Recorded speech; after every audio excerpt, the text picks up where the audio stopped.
Afrosie. Bon week-end, bon week-end.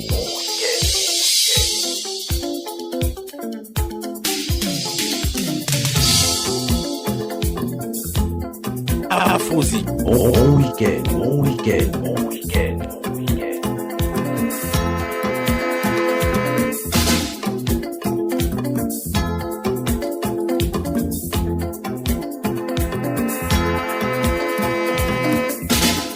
1960, le Cameroun est indépendant. La France décidera alors de mettre à la tête du pays Amadou Ahidjo. Ce fils du Septentrion dirigera d'une main de fer le Cameroun pendant 25 ans. Il décidera de démissionner et de céder sa place au premier ministre Paul Biya, comme le stipulait la constitution de cette époque. Et depuis lors, Paul Biya ne cessera d'engranger des victoires aux différentes élections présidentielles, des victoires certaines pour le parti qu'il dirige, le RDPC, mais des victoires pour l'opposition truffée de beaucoup d'irrégularités. Le 12 octobre 2025, les Camerounais iront aux urnes pour la énième fois élire le prochain président de la République, une élection qui s'annonce décisive, historique, au vu du contexte socio-politique du pays. Paul Biya, au pouvoir depuis 43 ans, âgé de 92 ans, qui parle peu à ses concitoyens. Les seules fois où on peut voir le président de la République, Paul Biya, sont le 10 février, le 31 décembre, lors de ses traditionnels discours à la nation, notamment à la jeunesse, et les souhaits de nouvel an au peuple camerounais. Mais aussi le 20 mai,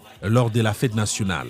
Une dégradation du niveau de vie des Camerounais qui n'a jamais été aussi élevé. Difficile pour eux de joindre les deux bouts au quotidien. Des scandales, des détournements de fonds publics de certains membres du gouvernement. On a en mémoire la dernière CAN organisée par le Cameroun après de multiples glissements qu'on a baptisés CAN Gate, Covid Gate et bien d'autres. Sur ces quelques clichés, les Camerounais veulent forcément du changement. Un appel que peut-être Issa Tiroma Bakary, ancien ministre et président du parti politique FSNC, et Bello Boba Maïgari, ministre d'État, président du parti politique UNDP, tous deux démissionnaires du gouvernement de Paul Biya, ont entendu. Même si pour Bello Boba Maïgari, la démission n'est pas encore effective, deux enfants du Septentrion et autrefois alliés du Rassemblement démocratique du peuple camerounais, parti politique de Paul Biya, soutenaient autrefois. Une perte certes importante pour le parti, mais dont on saurait s'en passer. Des alliés qui partent,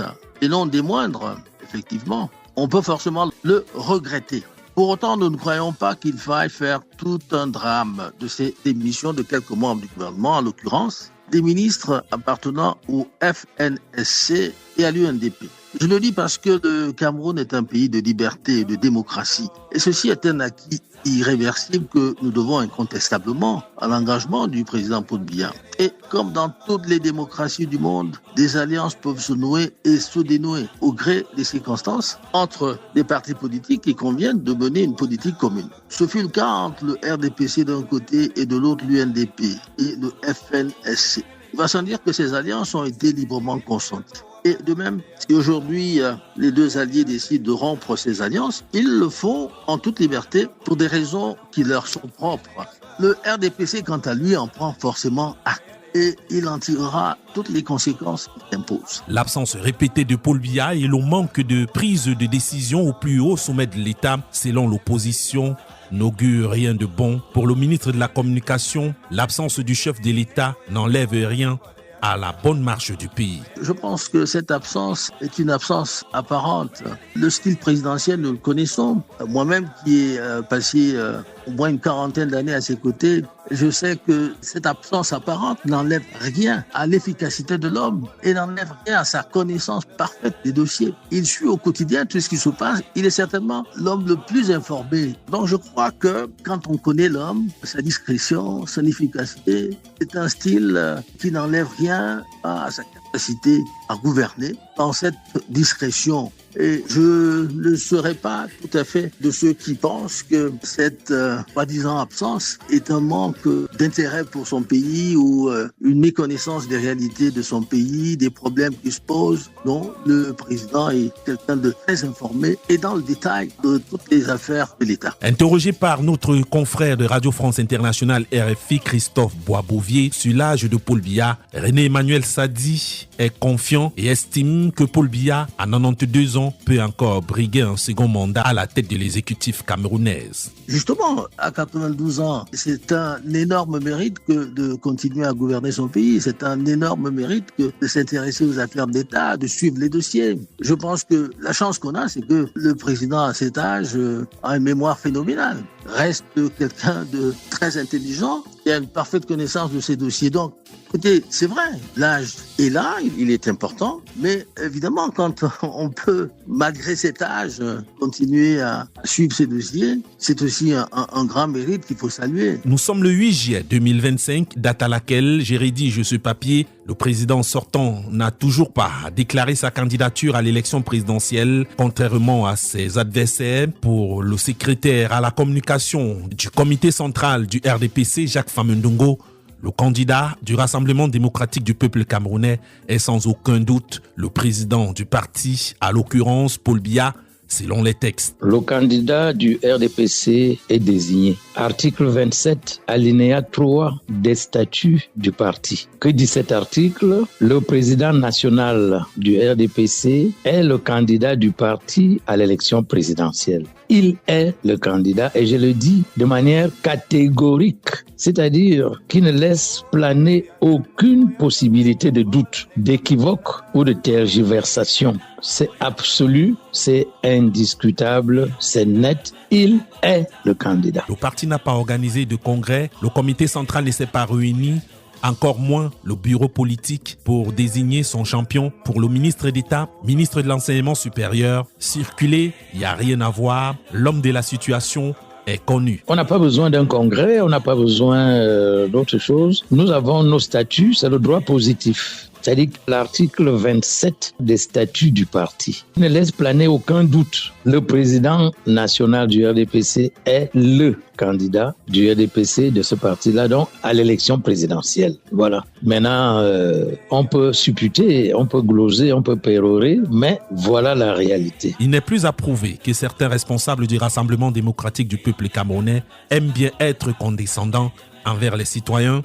Pour le secrétaire à la communication du comité central du RDPC, la candidature de Paul Biya ne souffre d'aucun doute, même si on n'a pas rencontré le président de la République, Paul Biya. J'ai pu vous affirmer de manière péremptoire qu'il est le candidat du RDPC à l'élection présidentielle. Tout le reste n'est que supputation. J'ai procédé à toutes les critiques des sources, à toutes les vérifications possibles et réelles, sans évoquer la rumeur, parce que la rumeur est, comme nous le savons tous, fantaisiste et inopinée. L'information que je vous livre est puisée à très bonne source. Et c'est la vérité. Sachez que en 52 ans de haute administration, il m'est difficile de me jeter comme ça dans un tonneau de Danaïde si je n'avais pas la certitude de ce que j'affirme. Je ne suis pas né de la dernière pluie. J'ai puisé à bonne source et j'ai pris la peine de critiquer mes sources. Sinon, comment puis-je prendre le risque, entre guillemets, mais là, il n'y a aucun risque. Le risque de venir parler comme ça, de manière apodictique, c'est que c'est bien vérifié, c'est bien recoupé, c'est clair, c'est net.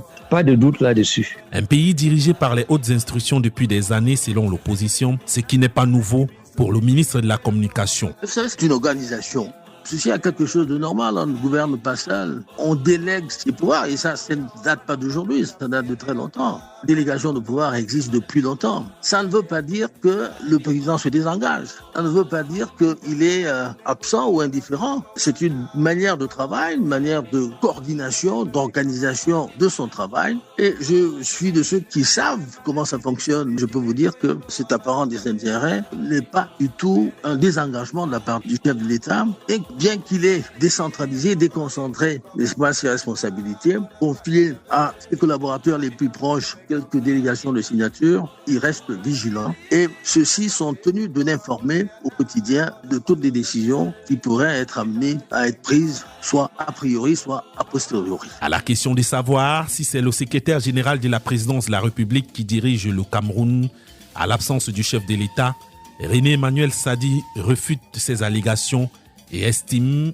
que le secrétaire général de la présidence de la République est toujours sous les ordres de Paul Biya. Le secrétaire général de la présidence peut, évidemment, en tant que collaborateur le plus proche du président de la République, le connaissant, il peut anticiper. Je peux vous dire qu'il est tenu de rendre compte. Et si il a anticipé que la décision qu'il a eu à prendre n'est pas celle qui convenait, le chef de l'État est en mesure d'apporter les corrections nécessaires et évidemment, il s'exécute dans ce sens-là. Les départs de Issa Tiroma Bakary et de Bello Bouba Maïgari, ressortissants du Grand Nord, le Nord, qui pèse 40% du corps électoral du Cameroun, n'affaiblira pas le socle électoral du RDPC dans le Grand Nord, même si Issa Tiroma Bakary et Bello Bouba Maïgari ont déclaré leur candidature à l'élection présidentielle. Je ne pense pas. Il est évident que, comme vous le dites, l'UNDP et le FSNC sont effectivement deux partis importants qui ont une assise que nous connaissons, assez significative dans le septentrion. Mais je dois vous dire que le RDPC a un maillage territorial et une présence la plus large possible dans tous les coins et recoins du septentrion. C'est pour ça que je dis que l'incidence sur le socle électoral du RDPC dans le Nord, bien qu'il se pourrait qu'en effet nous perdions tout ou partie des voix de nos anciens alliés, mais le RDPC reste le parti dominant dans cette partie de notre pays et je suis certain que puisque dans les consultations antérieures, pas seulement présidentielles, législatives, municipales, le RDPC l'a emporté et ceci avec brio en dépit de la présence, la concurrence et du FSNC et de l'UNDP. Donc je pense que nous allons, comme je dis, sans doute perdre quelques voix de ces deux partis, mais nous avons une présence telle que nous continuerons, je crois, à avoir une position dominante dans cette partie de notre pays. Donc je n'ai pas du tout d'inquiétude sur ce plan-là. C'est vrai que la concurrence sera sans doute un peu plus forte puisque nous avons perdu des alliés, mais nous allons nous organiser, le RDPC va s'organiser, des dispositions seront prises dans ce sens pour sensibiliser nos militants, nos sympathisants. Les rangs sont en train, n'est-ce pas, de se resserrer et il est quasiment certain de mon point de vue que nous allons préserver cette position dominante que nous avons non seulement sur l'ensemble du pays mais particulièrement dans la zone du septentrion. Sorti deuxième à l'élection présidentielle en 2018, Maurice Kamto, puisqu'il s'agit de lui, a dit qu'il ne doutait pas d'être candidat à l'élection présidentielle et quand il sera élu, il veillera à ce que le président Paul Biya ne soit pas poursuivi en justice. Je lui assurerai protection, a-t-il déclaré lors d'un meeting à Paris pour le ministre de la Communication. Ce sont des propos fantaisistes. Personnellement, j'ai trouvé ces propos plutôt fantaisistes, quelque peu risibles, mais en même temps présomptueux. Alors c'est pour ça que je n'en dirai pas plus, pour la simple raison que l'éventualité d'un tel cas de figure, en ce qui me concerne, me paraît peu probable. Pour rester dans l'euphémisme. Je pense qu'on ne peut pas préjuger de l'issue d'élections présidentielles à venir, mais je pense que raisonnablement, le MRC ne pourra pas l'emporter si déjà il est admis comme candidat à la présidence de la République. Car vous le savez, ça reste un problème à trancher. Pour René Emmanuel Sadi, la participation du MRC à l'élection présidentielle n'est pas d'actualité. Pour lui, les textes sont clairs. Si on suit la loi, il est fort probable que le mouvement pour la renaissance du Cameroun ne soit pas éligible. Les textes sont là et il est fort probable que le Conseil constitutionnel, qui a décidé en dernier ressort, applique les textes. Et si les textes sont appliqués rigoureusement, malgré les divergences entre juristes, mais si les textes sont appliqués selon la compréhension du plus grand nombre, il est fort probable que le MRC ne soit pas éligible, n'est-ce pas, à cette élection présidentielle. À moins que le candidat Maurice Kamto ne procède autrement. Même si des concertations se poursuivent dans l'opposition après les départs du gouvernement de Issa Tiroma Bakary et de Bello Bouba Maïgari, pour lui, l'opposition ne pourra pas trouver un consensus pour un candidat unique. L'idée de se retrouver autour d'un candidat unique de l'opposition ne date pas d'aujourd'hui. Ça a toujours été une vieille idée, une vieille intention, une vieille aspiration des partis d'opposition, mais qui ne s'est jamais traduite dans la réalité. Si hier ça n'a pas été possible, je ne suis pas certain qu'aujourd'hui ça sera possible. Vous connaissez sans doute les uns et les autres. C'est chacun qui voudra conduire, n'est-ce pas, la candidature de l'opposition. Donc j'ai quelques doutes quant à la capacité de cette opposition à se retrouver autour d'un seul candidat. Dans tous les cas, même si c'était le cas, ça ne devrait pas remettre en question la position dominante du RDPC sur l'ensemble du territoire national. Et je pense que tout compte fait, sans doute que l'opposition à ce moment-là pourrait glaner quelques voix supplémentaires par rapport au pourcentage qu'il fait au total en ce moment. Parce que quand on regarde un peu ce qui s'est passé lors de la dernière présidentielle, ils n'ont pas dépassé les 20% au total. Et s'ils maintenaient ce même score, vous comprenez que c'est toujours le RDPC qui serait une partie vainqueur, le parti dominant avec plus de 70%. 30% pour l'opposition en octobre prochain. René Emmanuel Sadi n'y croit pas. Je ne suis pas certain que l'opposition puisse atteindre ce chiffre. Je ne suis pas certain parce que je pense que, en dépit d'une présence réelle aujourd'hui de cette opposition qui s'emploie à convaincre davantage nos compatriotes, nous aussi, au niveau du RDPC, nous saurons prendre des mesures nécessaires, les stratégies nécessaires pour préserver la position qui est la nôtre sur l'ensemble du territoire national. Interrogé sur le long silence de Paul Biya sur sa candidature, s'il ira ou pas à cette joute électorale pour le RDPC, il n'en est rien. Pas question de paniquer. C'est un silence apparent qui ne signifie en rien que le président Paul Biya est indifférent ou sourd aux nombreux appels de ses militants. Je peux vous dire que le président suit avec la plus grande attention les messages de soutien qui proviennent de sa base politique. Et il va se prononcer en temps opportun, en toute responsabilité, en son âme et conscience. C'est ce qu'il a laissé entendre à ses compatriotes. Donc, je ne pense pas qu'il faille se faire, on dirait vulgairement de la bile par rapport à ça. Le président est parfaitement au courant de tout ce qui se passe et je pense qu'on peut continuer de lui faire confiance. Si l'opposition se concerte question de prendre le pouvoir par les urnes, le Rassemblement démocratique du peuple camerounais de son côté affine également ses armes car il n'est pas question de laisser le pouvoir. Le RDPC n'est pas un parti d'hier qui ne date que de quelques jours. C'est un parti mûr, c'est un parti qui a une maturité politique, qui sait s'organiser. Je peux vous dire que, en ce moment, le parti est à pied d'œuvre. Les concertations se font, une mobilisation se prépare et les militants du RDPC ne sont pas du tout amorphes, apathiques. Ils savent que c'est un enjeu majeur et ils seront tous conviés à se mobiliser pour faire bloc derrière leur candidat naturel. Et ils attendent simplement que, le moment venu, on leur donne, comme on dit, le top pour qu'ils s'ébranlent sur l'ensemble du territoire et sensibilisent les Camerounais et les Camerounaises autour des objectifs, autour des propositions qui seront faites dans le cadre du RDPC. Quant à savoir, quand est-ce que Paul Biya se prononcera, le porte-parole du gouvernement précise que Paul Biya se prononcera en temps opportun. Pour lui, c'est du 50-50. Je ne suis pas un devin pour vous dire. Il se prononcera en toute responsabilité, en son âme et conscience. Et je pense que nous le connaissons. C'est un homme d'une très grande clairvoyance, d'une très grande sagesse. Et nous pouvons lui faire confiance. Il saura dire à ses compatriotes la position qui sera la sienne. Et je pense, puisque celui qui l'a dit vous dirait si je viens ou si je viens pas. Donc tout est possible, bien sûr. C'est du 50-50, forcément, puisqu'il a dit qu'il se prononcera le moment venu et il nous fera savoir est-ce que je suis candidat, est-ce que je ne le suis pas. Forcément, c'est du 50-50. C'est lui qui nous a dit qu'il va se prononcer le moment venu. Ces militants, eux, savent qu'il est et demeure le président national du parti, qu'il est leur candidat à la présidentielle et qu'ils sont prêts à le soutenir. Beaucoup ont fait des appels au président et ce n'est pas la première fois qu'on l'invite à se présenter à l'élection. On l'a fait hier, on le fait aujourd'hui et c'est à lui qu'il appartient de répondre à ces militants. Peut-être que ça peut être une surprise dans un sens comme dans l'autre. Si pour le ministre de la Communication, c'est du 50-50, car rien n'a encore été décidé concernant la candidature de Paul Biya.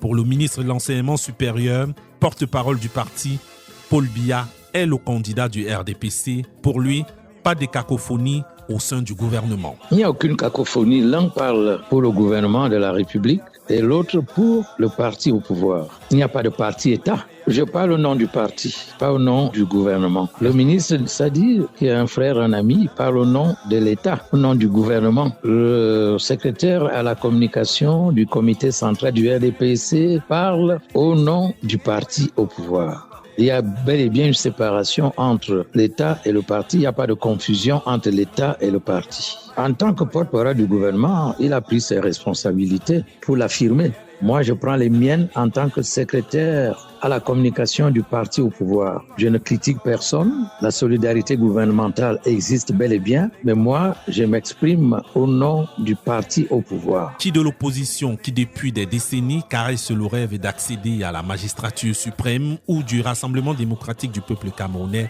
RDPC, qui règne depuis 43 ans au sommet de l'État, remportera cette élection présidentielle d'octobre 2025. L'opposition acceptera-t-elle les résultats des urnes? Les Camerounais et les Camerounaises iront-ils massivement aux urnes le jour dit pour opérer un changement? Autant de questions qui restent en suspens. Ce qui est sûr, le Cameroun doit rester debout. Chacun doit respecter les résultats des urnes, que ce soit l'opposition ou le parti qui dirige le pays depuis 43 ans.